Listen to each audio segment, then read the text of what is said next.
Chapter 27, Life in Two City-States, Athens and Sparta. 27.1, Introduction. In this chapter, you will learn about two of the most important Greek city-states, Athens and Sparta. They had different forms of government. Their citizens also had very different ways of life. Athens was a walled city near the sea. Close by, ships came and went from a busy port supporting trade. Inside the city walls of Athens, talented master potters and sculptors labored in workshops. Wealthy Athenians and their slaves strolled through the marketplace. Citizenship was enjoyed by free men. Often the city's citizens gathered to loudly debate the issues of the day. Sparta was located in a fertile farming area on an inland plain. No walls surrounded the city. Its buildings were simple compared to those of Athens. The same was true about the clothes worn by the people. Spartan soldiers wore stern expressions behind their bronze helmets as they marched in columns through the streets. Even a casual visitor would have noticed that Athens and Sparta were very different. Let's take a closer look at the way people lived in these two city-states.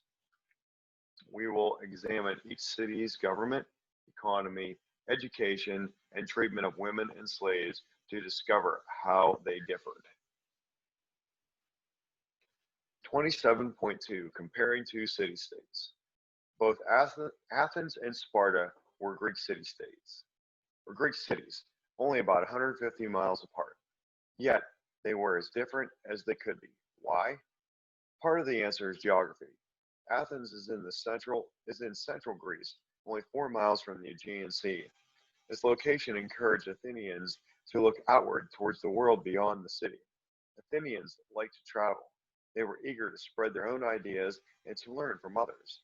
They encouraged artists from other parts of Greece to come and share their knowledge of art and architecture. Athens developed strong relationships with other city-states, and it grew large and powerful through trade.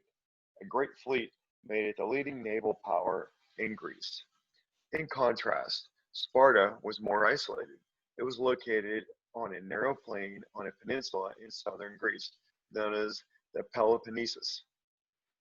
Sparta was surrounded on three sides by mountains, and its harbor was about 25 miles away. Spartans were suspicious of outsiders and their ideas. They could, they could already grow much of what they needed in the fertile soil around Sparta. What they could not grow, Sparta's powerful armies would often take by force from their neighbors. While Athenians boasted of their art and culture, Spartans valued simplicity and strength. They taught their sons and daughters to fight, and they were proud to produce soldiers rather than artists and thinkers. For most of their histories, these two city-states were bitter rivals. As you will see, the major difference between Athens and Sparta were reflected in almost every part of life. 27.3, Athenian government. Athens became a democracy about 500 BCE. Unlike modern democracies, Athens allowed only free men to be citizens. All Athenian-born men over the age of 18 were considered Athenian citizens.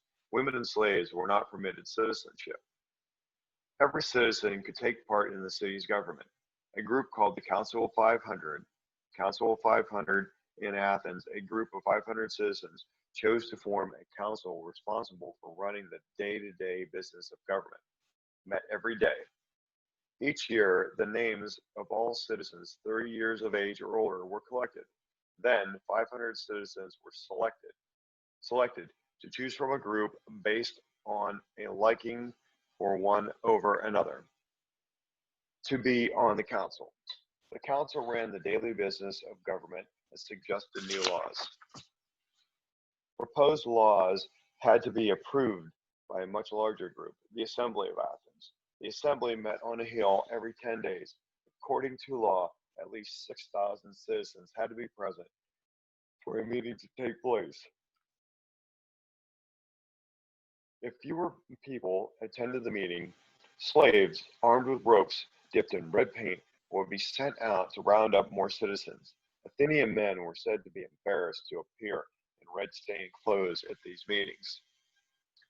The assembly debated issues and voted on laws proposed by the council. Every citizen had the right to speak at assembly meetings. Some speakers were more skilled than others. Some spoke longer than others. A water clock was sometimes used to time a speaker. It worked by placing a cup filled with water over another cup. The top cup had a small hole drilled in the bottom. A speaker was permitted to talk only during the time it took for all the water in the top cup to drain into the bottom cup. Most Athenian men enjoyed taking part in the city's democratic government. They liked to gather and to debate the issues. They were proud of their freedom as Athenian citizens. 27.4 Athenian economy. An important part of life in any community is its economy. An economy is the way in which a community or region organizes the manufacture and exchange of goods, food, products, and services to meet people's needs. Because the land around Athens did not produce enough food for all the city's people, Athens' economy was based on trade. Athens was near the sea and it had a good harbor. This enabled Athenians to trade with other city-states and with several foreign lands to obtain the goods and natural resources they needed. Athenians acquired wood from Italy and grain from Egypt. In exchange, Athenians traded honey, olive oil, silver, and beautifully painted pottery. Athenians bought and sold goods at a huge marketplace called an agora. The merchants sold their goods from small stands. Athenians bought lettuce, onions, olive oil, and other foods. Shoppers could also buy household items such as pottery, furniture, and clay oil lamps. Most people in Athens made their clothes at home, but leather sandals and jewelry were popular items at the market. The agora was also the place where the Athenians bought and sold slaves. Like most other city-states, Athens developed its own coins to make trade easier. Gold, silver, and bronze were some of the metals used to make coins. Athenians decorated the flat sides of their coins. One such coin had an image of the goddess Athena. The other side of the coin pictured Athena's favorite bird, the owl. Education in Athens. 27.5. Athenian democracy depended on having a well-prepared citizen. People in Athens believed that producing a good citizen was the main purpose of education. Since only boys could grow up to be citizens, boys and girls were educated quite differently. Athenians believed that a good citizen should have both an intelligent mind and a healthy body. Therefore, book learning and physical training were important. Boys were taught at home by their mothers or male slaves until the age of 6 or 7. Then boys went to school until the age of 14. Teachers taught reading, writing, arithmetic, and literature. Because books were rare and very expensive, students had to write subjects out and memorize everything. Writing tablets helped boys learn. To build boys' strength, coaches taught sports such as wrestling and gymnastics. Boys also studied music. They learned to sing and to play the lyre, a stringed instrument like a harp. At 18, Athenian men began their military training. After their army service, wealthy young men might study with private teachers. These teachers charged high fees for lessons in debating and public speaking that would help young men become future political leaders.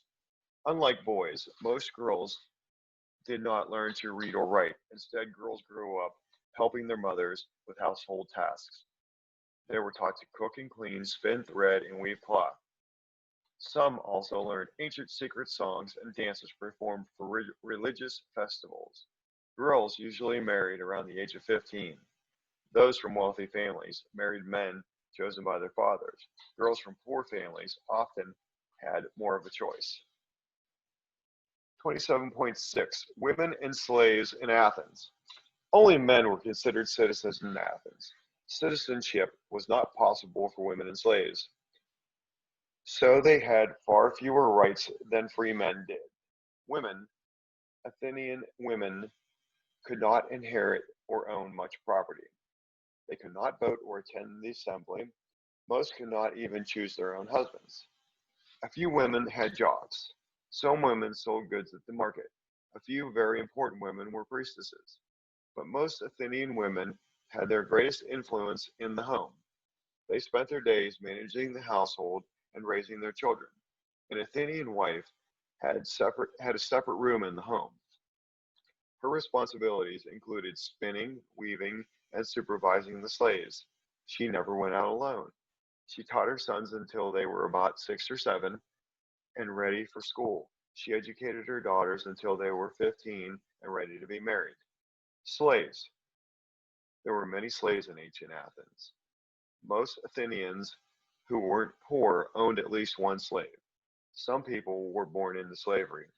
Others were forced into slavery as captives of war. Slaves performed a wide variety of jobs in Athens, including tasks that required a great deal of skill. Some ran households and taught Athenian children. A number of slaves were trained as artisans. Others worked on farms or in the factories. Some slaves worked for the city as clerks. Some slaves worked in the silver mines. They might work 10 hours a day in cramped tunnels 300 feet below the surface. They had little air to breathe and were often harshly punished if they stopped to rest.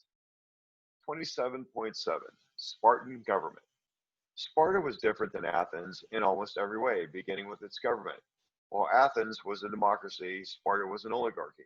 In an oligarchy, the ruling power is in the hands of a few people. Sparta's government, as well as the Spartan society, was dedicated to military strength. Founded in the 800s BCE, Sparta was the leading military power in the Mediterranean area until about 370 BCE. Like Athens, Sparta had an assembly, but the important decisions were actually made by a much smaller group called the Council of Elders. The Council of Elders consisted of 2 kings and 28 other men. The 2 kings inherited their position and shared equal powers. The other 28 members of the council were elected by members of the assembly. To be elected to the Council of Elders, men had to be at least 60 years old and from a noble family. Some scholars believe that members of the assembly voted for candidates by shouting. Those men who received the loudest support were elected. Once elected, they served for life. The Council of Elders held the real power in Sparta. It prepared laws for the assembly to vote on, and it had the power to stop any laws passed by an assembly that the council members didn't like. The assembly in Sparta was made up of male citizens. Because the assembly was large, it met in a spacious outdoor area away from the center of the city. The assembly had little power. Unlike the assembly in Athens, it did not debate issues. Members of the assembly could only vote yes or no on laws suggested by the Council of Elders. 27.8 Spartan economy.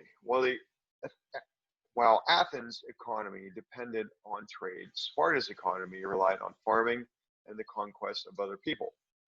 Although Sparta had fertile land, there was not enough land to provide food for everyone. When necessary, Sparta took the lands they needed from their neighbors, who were then forced to work for Sparta.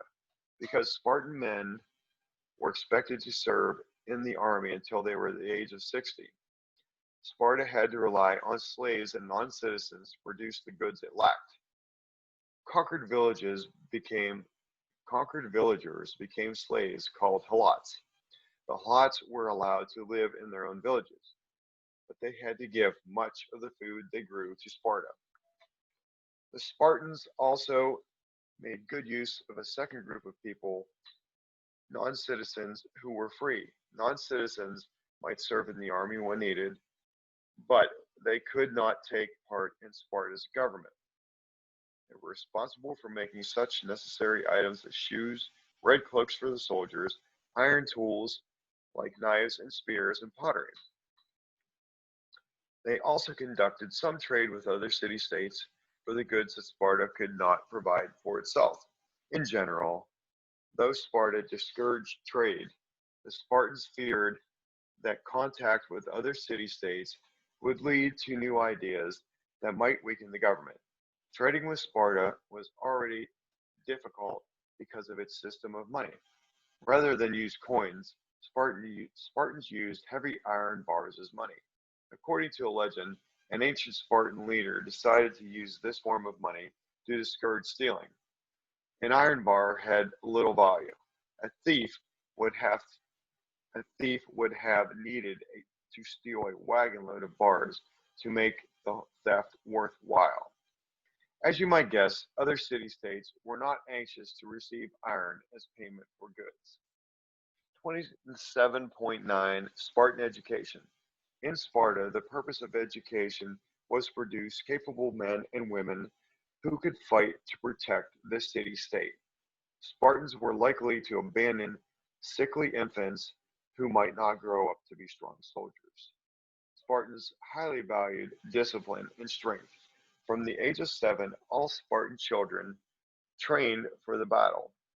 Even girls were given some military training.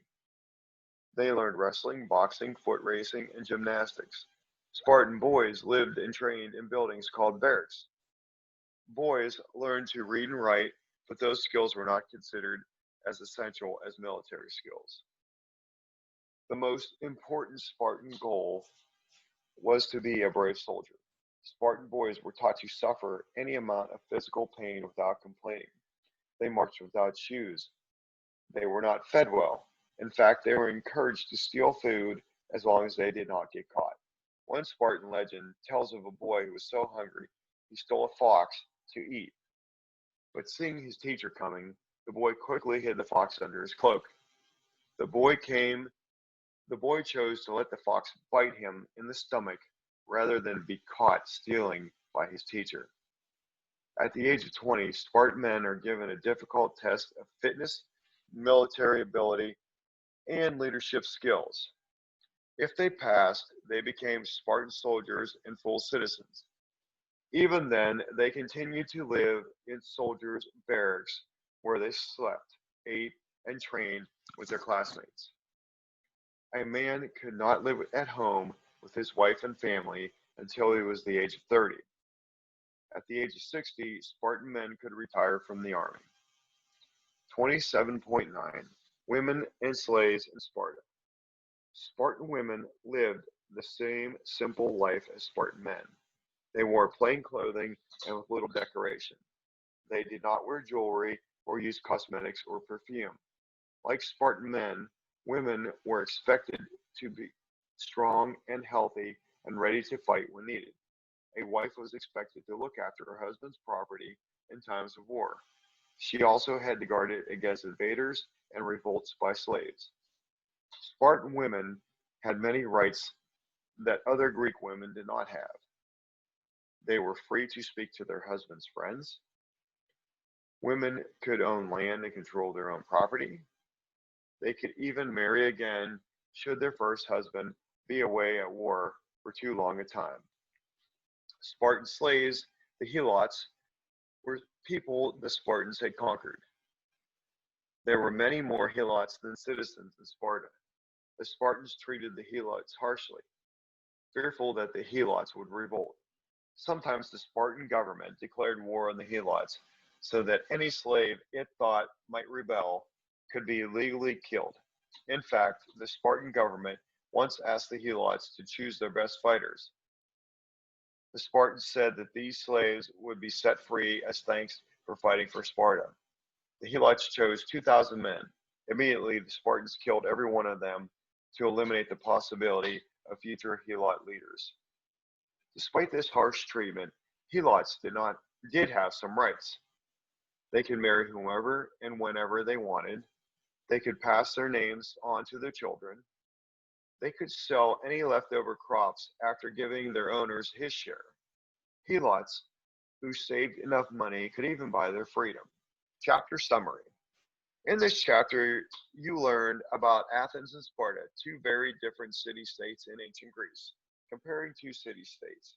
Its location near the sea made it easier for Athens to develop relationships with other city-states. Sparta's inland location and its culture made it more isolated than Athens. The people of Athens valued art, culture, and education. The people of Sparta valued strength, simplicity, and military skills. Government. Athens was a democracy, though only free men could take part in government. Sparta was primarily a military state. Its government was an oligarchy in which few men held most of the power. Economy. The economy of Athens relied on trade with other city-states and several foreign lands. The Spartan economy relied on farming and conquest. Sparta depended on slaves and other non-citizens to provide for many of its needs. Education.